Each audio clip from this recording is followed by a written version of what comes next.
Dobro jutro, dober dan. Tako izgleda, ko se je napravil še lepi dan, ko skoraj že sonce ven sija, ali?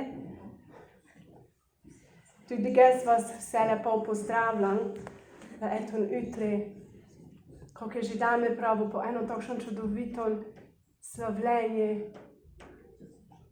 Bog, ti si tu. Lahko povemo amen na to. Naš Bog je tu. Tako kot je obeče svoje besede, ki sta zbrana 2 ali 3, ker smo z vami prisoten in naš Bog je gnes tu med nami. Amen. Za začetek bi jaz se pomolila za blagoslov te besede. Gospod, hvaležna sem ti za novi dan, za moč in za zdravje, ko smo neko gori stanili in ko smo neko v tvojem domu, ki si ti prisoten, ti živi Bog, Bog nebe in zemlje, gospodar vsega, ko vidimo in tudi ko smo, zato ko si vse to ustvaril in tudi nas si ustvaril. Hvala ti in daj, da boš ti na prvom mestu v našem življenju. Tudi za to besedo te prosim, da ti kočiš na srca in življenju, šteri smo za ti prisotni in da nam razodeneš, kakšni veliki, vsemogočni Bog si ti, živi Bog. Meni Jezusa Kristusa, Ješua, te prosim in molim in se ti zahvaljujem za tvoja velika dela. Aleluja. Amen. Amen. Pred kratkim, točno ne vem, koliko nazaj, sem imela ene sanje.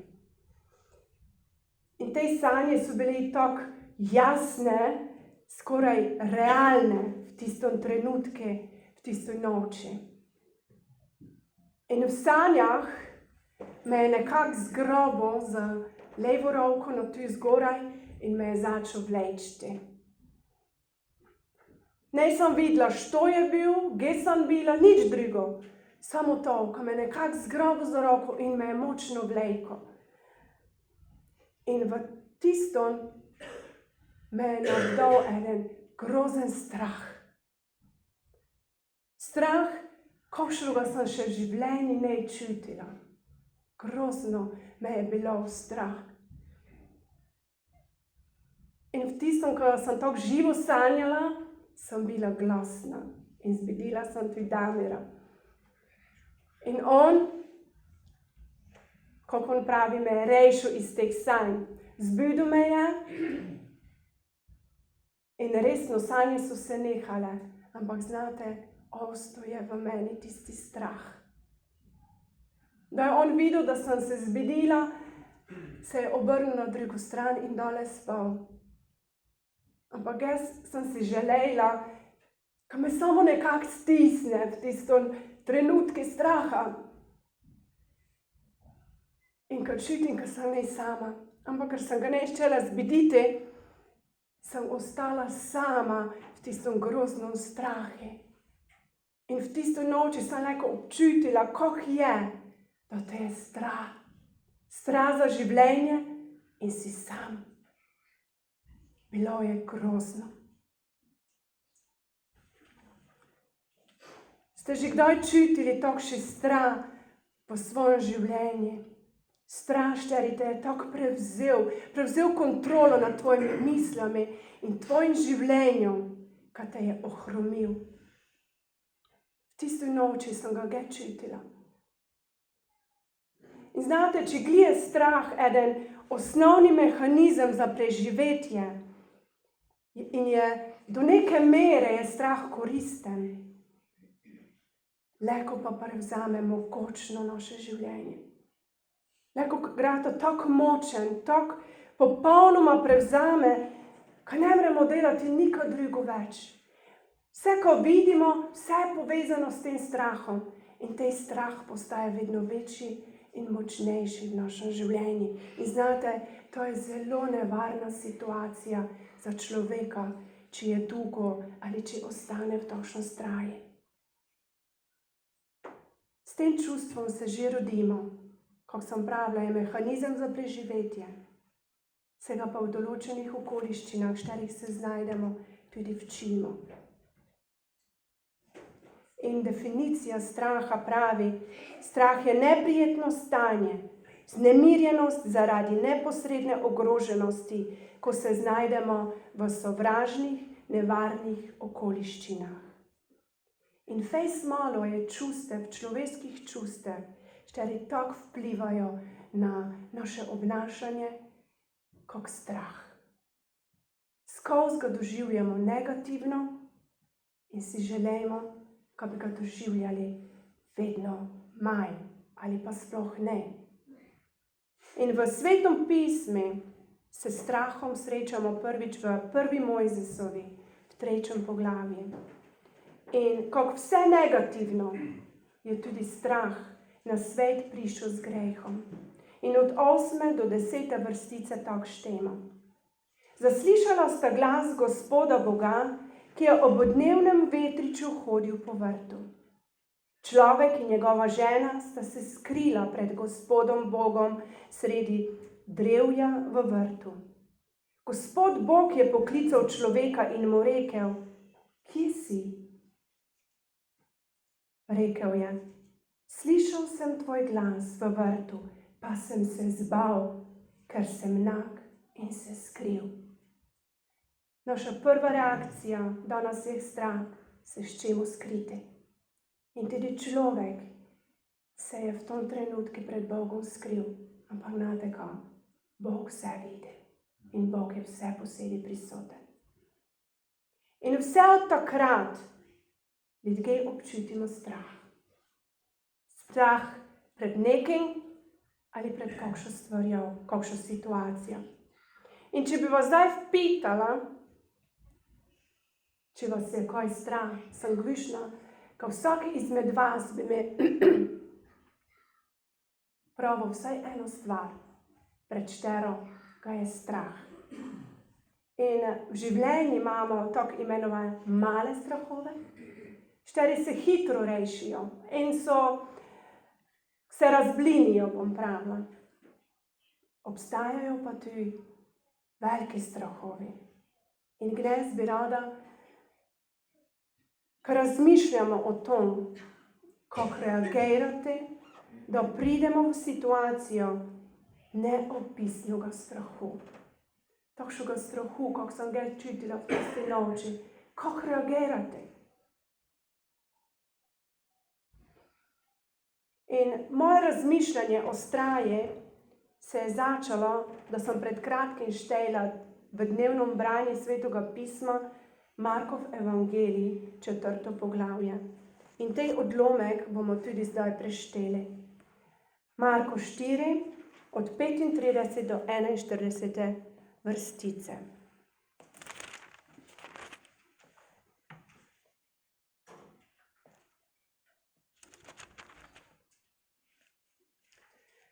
Ko se je tisti dan zvečerilo, jim je rekel: "Prepeljimo se na drugo stran." Ko so odslovili množice, so ga vzeli v čoln, kakor je bil.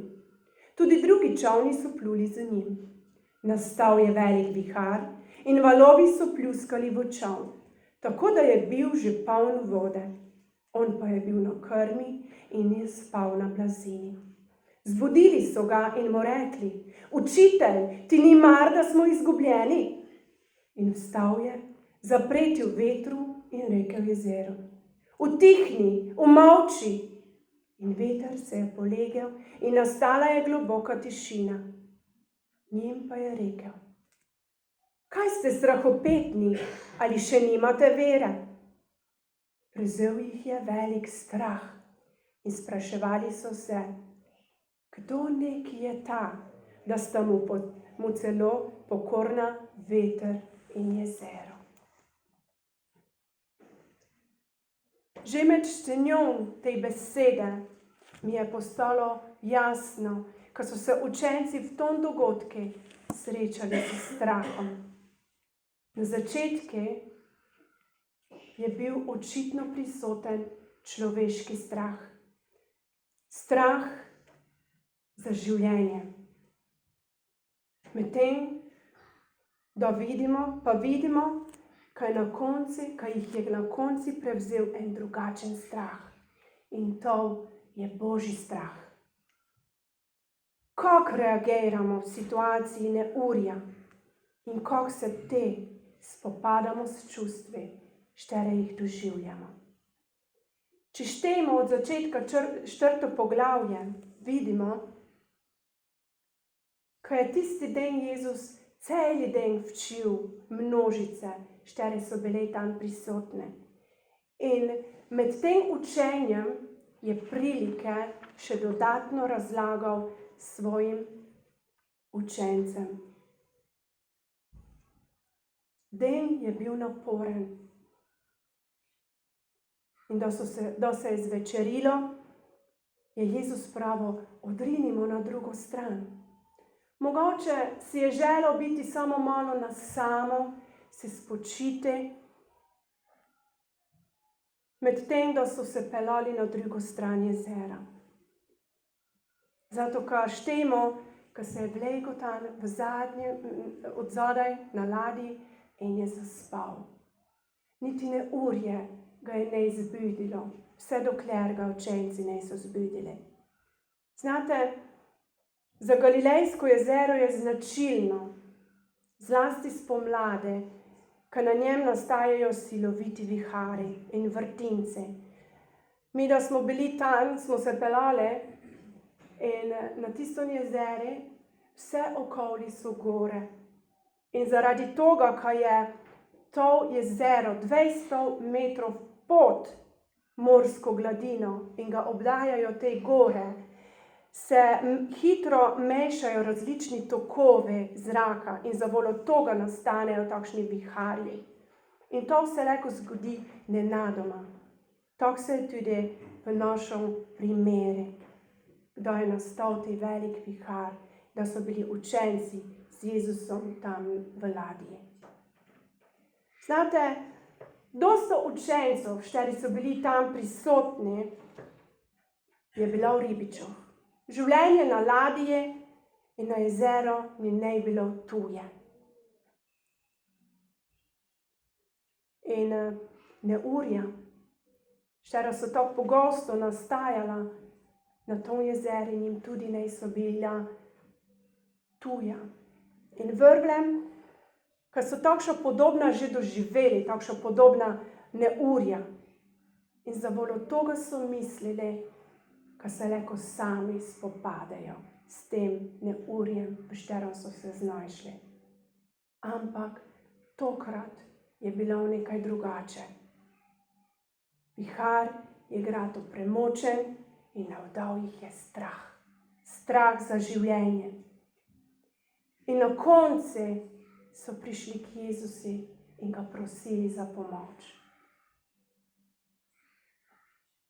In on izpove samo 2 besedi in vse se umiri. Že psalmist v 107. psalmi od 24 do 29 vrstice tako pravi. Tisti so videli Gospodova dela in njegove čudeže v vrtincu. Rekel je in je vzdignil veter, nevihto, ki je visoko dvignila valove. Spenjali so se do neba, spuščali do brezna. Njihova duša je v nesreči drhtela. Opotekali so se in omahovali kakor pijani. Vse njihova modrost je bila pogoltnjena. V svoji stiski so vpili k Gospodu, iz njihovih tesnob jih je izpeljal. Vihar je spremenil v tišino, utihnili so valovi. Bog Jezus je to napravil. Vihar je spremenil v tišino in utišal je valove. Amen. Si predstavljate to situacijo med mogočnim viharom, da te premetava na ladji in voda vdirja v ladjo, se skoraj že potaplja in se začneš božati za življenje. Vsi kričijo, ko mislijo, kot umrli. Ampak te stane Jezus. Iz izpovej 2 besedi in nastane, ko v Svetom pismu piše, globoka tišina. Ti gospoduješ na objestnostjo morja, ko se vzdygujejo njegovi valovi, jih pomirjaš, pravi psalmist. Ali veruješ to? Učenci do tistega trenutka to niso vervali, a zdaj so doživeli. Vsi mi se srečujemo z neurji življenja, da nas navdaja strah, ali bomo zmogli, ali bomo preživeli. In gnesti Bog sporoča, jaz sem gospodar, jaz sem Bog, vervle, pripeljamo te na drugo stran. Kako vidimo v tom primeru, naša življenja nedovedno potekala enostavno in lepo, gladko in se bomo mogli srečati s težkimi, strah zbujajočimi stvarmi. In v takšnih primerih ne probajmo najprej sami reševati svojih problemov in priti k Bogu šele komaj te, da več nemamo moči, da več nemamo idej, kaj naj bi lahko napravili. Pridimo k Bogu v trenutki, da slutimo, ko se nekaj dogaja. Jezus je učence pokaral, kaj ste strahopetni, ali še nimate vere? Ne je bil zadovoljen, kako so v dani situaciji reagirali. Zanašali so se na svoje sposobnosti, znanje in da jim je zmanjkalo moči, te so prišli k Jezušu. Moralo bi biti gli obratno. To so učenci videli, opazili, ko se na nebu pripravlja nevihta. In kako sem že prej pravila, to so bili ribiči. Oni so znali in so videli, da se pripravlja nevihta. Oni bi lahko včasih prišli k Jezusu, pa bi pravili, Jezus, vidimo, nekaj se pripravlja, ne vem, če pridemo na drugo stran jezera. In ga svrnem, ko bi Jezus včasih pred, ko bi se nevihta razbesnela, poskrbel za tisti vihar in bi že prej lahko imeli svoj mir. In znate, ljudje smo se nekaj ne navčili od tistega malo. Še gnes isto reagiramo, kako so oni te. V reševanje problemov vložimo veliko napora in probamo sami rešiti. Mislimo, zmorem to, a na koncu vidimo, nemam več ideje, ko naj napravim, kako naj pridem ven iz toga.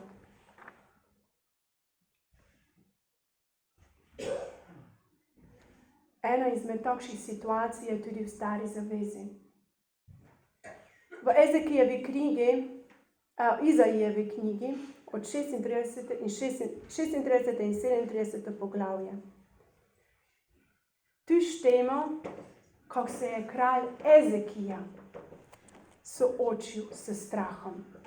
Znate, njemu je sirski kralj grozil, da jih bo napadno v vojni.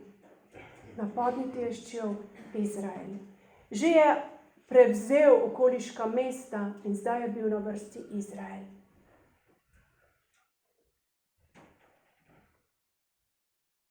In zato se je ta mogočna vojska Sanheriba utaborila pred obzidjem Jeruzalema. In če te šteli, vam priporočam, ko preštejte te odlomek, teva 2 poglavja doma, štera sta zelo spodbudnjeva, sploh v časih neurij. In če tu štemo, je to bila ena strašna situacija. In opravičeno bi jih bilo biti strah. Sovražnik je bil tako blizu njih, kako pravimo, so lahko že čutili, kaj jim diha za ovratnik. In človek bi mislil, ko v takšni situaciji izbruhne panika.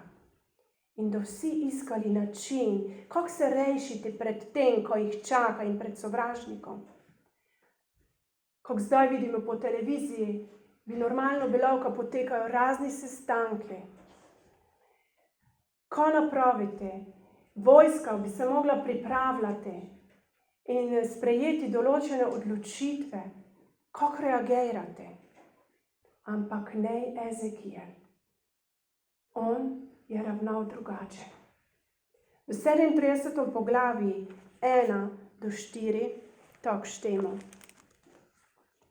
Ko je kralj Ezekija to slišal, si je pretrgal oblačila, se ogrnil v reševino in šel v Gospodovo hišo. Poslal je dvornega oskrbnika Jakima, pisarja Šebnaja in starešine duhovnikov ogrnjene v reševino, k Amocovemu sinu preroku Izaiju. Rekli so mu: tako govori Ezekija, dan stiske, kazni in sramote je ta dan. Otroci so prišli do poroda, pa ni moči, da bi se rodili. Morda je Gospod tvoj Bog prisluhnil besedam Rabšakeja, ki ga je njegov gospodar, asirski kralj, poslal zasramovati živega Boga. In ga bo kaznoval za besede, ki jih je Gospod tvoj Bog slišal. Zato vzdigni molitev za ostanek, ki se še najde. Da je Ezekijel videl, da se pripravlja nevihta in je bila že čisto blizu, se je obrnil na Boga. Včasih se je obrnil na Boga. In Bog njem je prek Ezekijela pravil: ne boj se. Ne boj se.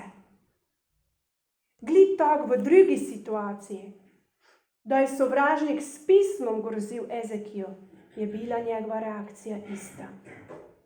Izaija 37:14-15. Ezekija je vzel pisanje iz rok od poslancev in ga prebral. Nato je Ezekija šel v Gospodovo hišo in razgrnil pred Gospodom. Potem je Ezekija molil pred Gospodom. Najprej je iskal Boga in Bogu je bilo všeč, kako je Ezekijel ravnal. In to vidimo iz odgovora, ki ga je Bog ponovno poslal preko Izaija. Tako govori Gospod, Izraelov Bog, ker si molil k meni glede asirskega kralja Sanheriba. In ko povem za svojimi besedami nadaljevanje: Elizej, všeč mi je, ko si najprej molil in iskal mojo voljo. Zato ti ponovno zagotavljam, ne boj se groženj in sovražnika, zato ko ga mu poskrbo za njega. Zaupaj mi. In Ezekijel je trdno zaupal. Bog je držal svojo obljubo. In Ezekijeli in Jeruzalemi dal čudovito, čudežno rešitev in zmago. Tedaj je prišel Gospodov angel in v asirskem taboru pobil 185,000 mož. Ko so zjutraj vstali, so bili vsi trupla mrliči. Tedaj je asirski kralj Sanherib odrinil, šel in se vrnil, ostal je v Ninivah. Ko je molil v hiši svojega boga Nisroha, sta ga njegova sinova Adremeleh in Serecer z mečem ubila. Ta dva sta se zatekla v deželo Ararat, njegov sin Asarhadon pa je postal kralj namesto njega. Gospodov angel se je boril namesto Ezekijela in celotnega Jeruzalema. Nikšega napora so ne vložili v to zmago. Zato, ko so napravili edino pravilno, ko lahko napravimo. Najprej so šli k Bogu. In on jih je na čudoviti in čudežen način rešil. pripeljal jih je na drugo stran zmage. Aleluja. Naš Bog je veliki Bog. On je živi Bog. Amen. In če se vrnemo nazaj k Jezušu in učencem na ladji, vidimo, kaj učence po čudeži, šterega so glih kar doživeli, ponovno prevzel velik strah, piše. Ampak znate, to je ne bil strah takšen, kakšnega so čutili prlej. To je bil Božji strah, šterega so spoznali, da so videli, kako mogočen je njihov učitelj. In tej strah so doživljali v popolno meri. To je ne strah, Božji strah, šteri bi te ohromil in se bojiš, ko boš umrl. Ne, to je strah, da si začudeni nad tom, kako je vse mogoči naš Bog. Mislim, ko je Ezekiel imel takšen strah v svojem življenju, znal je, točno je znal, ko je sposoben Bog, štero mi služi. In zato njem je zaupal. Božji strah njem je pomagal, kaj v časi človeškega straha in stiske v molitvi predal. In zavolo toga je videl in doživel čudež. Ali ti poznaš našega Boga, takšnega vsemogočnega? Kako smo popevali? Pot utiraš, čudeže delaš, zvest obljubam, luč si v temi. Moj Bog, to si ti, moj Bog. Takšen je naš Bog, vsemogoči Bog. Znate, bila je ena skupnost in v čase suše so prišli v Kipr, ko bi molili, ko bi Bog dal dež. Ampak znate ko, samo eden deček je na tisto bogoslužje prišel z marelo. Kakšna je naša vera v Boga, štero mi služimo.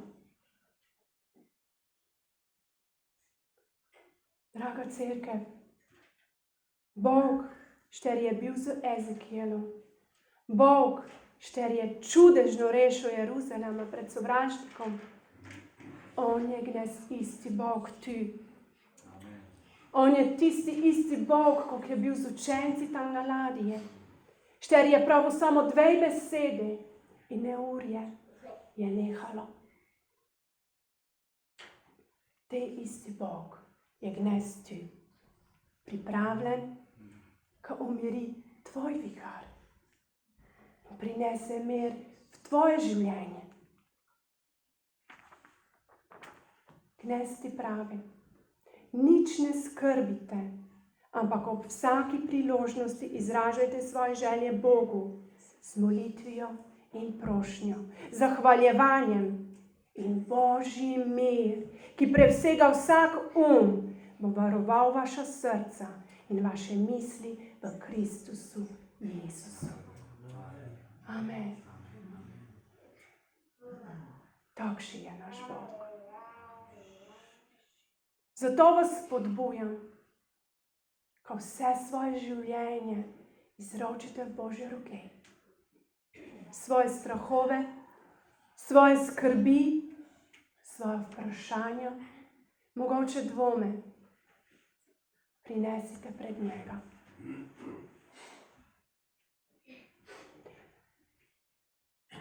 Prinesite pred njega še prlej, kako se začnejo zbirati oblaki. Ali pa se je mogoče že nevihta razbesnela, prinesite pred njega. Zato, ko on je vsemogoči Bog, šteri da pravo besedo in da stvar ali situacija spremenjena. Amen. Gospod, ostal bom miren, zato, ko si ti Bog. Kokoli doživljaš, prinesi pred njega. Njemi verglej, zavipaj. In on te poskrbo za vsako tvojo situacijo. Amen.